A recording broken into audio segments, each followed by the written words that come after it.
Thank you to Webex for sponsoring this video.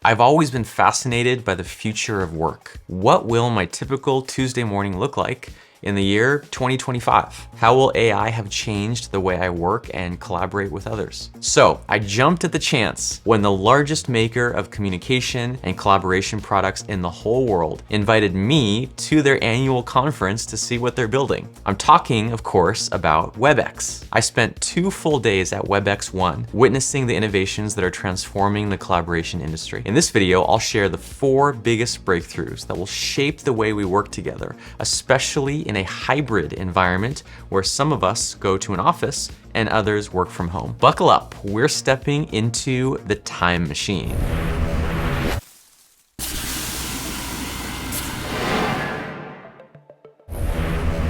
Hey Siri, what's on my schedule for today? The date is Tuesday, November 10th, 2025. This morning you have a meeting with your 2023 self using time travel protocols. Hey Tiago. Hey Tiago. Good to see you. Thanks for taking my call. My pleasure. So, what's it like to work in 2025? Do people still spend so many hours in video calls every week? I know I feel so incredibly drained when I have multiple back-to-back meetings. We do still have meetings now, but they've come a long, long way. As movies started getting longer in your time, going from 90 minutes to 2 hours to 2.5 hours or even longer, researchers and engineers started wondering, why are people excited to spend 2.5 hours sitting still and watching a movie, but a 45-minute video call leaves them tired and fatigued? That's when we started to adopt some of the same techniques used in movies for video calls. Super high quality video with shallow depth of field for that cinematic look, multiple camera angles with seamless transitions between them, depending on where the action is. They started to call them cinematic meetings. Our virtual meetings today feel like there's a conductor orchestrating the meeting in real time behind the scenes. Let me show you. With automatic face tracking, you don't have to sit still anymore in front of your camera. You can move around freely, like this. The AI behind the software will automatically zoom in on whoever's talking or zoom out if it's a group discussion without you having to do anything. So this is the new EQX device. It's basically an all-in-one video conferencing system and one giant TV and piece of furniture. It has 4 cameras up there at the top. It integrates with these things that can be placed at different points of the room. And the whole idea is what they call distance zero. So it's the idea that you should be able to participate in a meeting or phone call just as if you were there. Amazing. That already feels like a big improvement. But what about audio quality? None of those fancy features mean anything if I can't hear what other people are saying. Do you still constantly have to say, could you repeat that? Could you repeat that? Could you repeat that? Not anymore. The second big change is that generative AI can be used to fill in missing audio, like if you had a bad connection or something.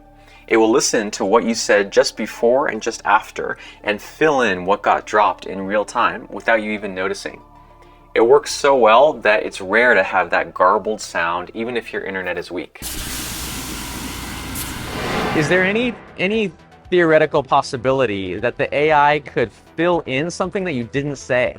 Yeah, very, very good questions. If there is sustained packet loss, where let's say you lost 30 seconds of a conversation, there's no way we can fill that in. The codec is going to be focused on near enough packets where there was enough other context where we are able to fill that packet in. And you don't want to think of packets necessarily as spoken words, because yes, they kind of are under the hood. Smaller, right? But they're digitized pieces of data, and I think you can predict some pieces if you have enough context. G2, just want to let you know that fire. All I heard in that was G2 and fire. Right? Not a good idea. It's like job security is at risk. Mr. Robbins, am I doing all right? So what do we do to go out and solve this? So what we've done, because we need we are so much more efficient in the amount of bit rate that's required. What we now are able to do is take the best quality audio, and what we've done is we've got a fraction of the amount of bandwidth with which we can go out and encode the audio, right? A fraction. But because we've got a fraction of the bit rate that's required, we can now add other stub packets or frames into the packet for redundancy. So if I have packet 1, I let it go through, Spore network, it's going to go just fine, right? And so let's get the first packet to go through over the network. That's fine. But the second packet actually has a redundant frame of the first packet, and that actually fell off. You didn't get the second packet on the other side. Well, no problem, because you've got the third packet that actually has a redundancy of the second packet in there. And that, when it gets on the other side and you saw that you didn't get the second packet, we are able to recreate the second packet because we've got the stub of the second, of the frame of the second packet. Right? So now all of a sudden you have crystal clear audio even though you've got packet loss. By the way, this is so crazy that in some of the tests that we've done, typically you have 5 to 7 to 10% packet loss and you'll start to see bad kind of degradation of quality. We can, in some cases, go up to 80 to 90% spikes of packet loss and have crystal clear audio on the other side. 80 to 90%, right? What about if you have to step out of a meeting or something comes up and you have to miss it completely? Have you come up with any solutions to those issues? Easy. The AI will catch you up. When you're working from home or a coffee shop or whatever, there's a lot of distractions and things going on. So if you step away from your computer, your video and audio get muted automatically, as you saw when I just left to get some tea. No more toilets flushing, dogs barking, or kids yelling in the background. That's right. And get this, when you get back, it will sense that you're back and give you an AI-generated summary of whatever you missed. You can even ask follow-up questions to the AI about what happened. And this also works for summarizing entire meetings you had to miss. It'll include additional context like emojis, reactions, applause, and who stepped away and when. So basically, it sounds like you can attend and engage in whatever meetings or whatever parts of meetings you want, and AI will basically just fill in the rest? That's right. It's like the AI is your personal assistant attending all your meetings on your behalf, and it will brief you on what happened in any of them at whatever level of detail you want. I don't know how you managed without this back then. It sounds like AI is an even bigger deal in the future than it is today. What's happened with it? Honestly, AI is a part of everything now. We each have multiple AI assistants, depending on what we're trying to do. Actually, one of the earliest started in your time as part of messaging. If you were added to a messaging channel at work, you could ask the AI why you were added, and it would tell you based on what's going on in the channel and also what it knows about you. You could also even use AI to change the tone of your writing to be more professional. For example,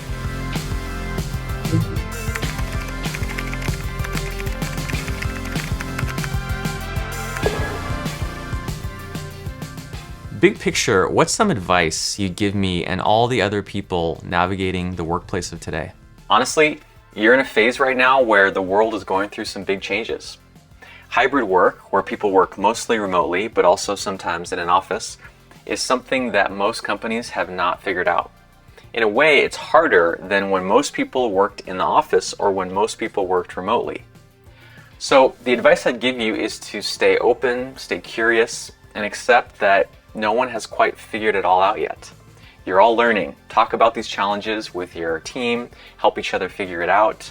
Great things are coming, I promise. AI opens up so many options that we didn't even think of before. And now that we've sent people to Mars... Oh, sorry. Wait, did you say Mars? Okay, should we do a take 2?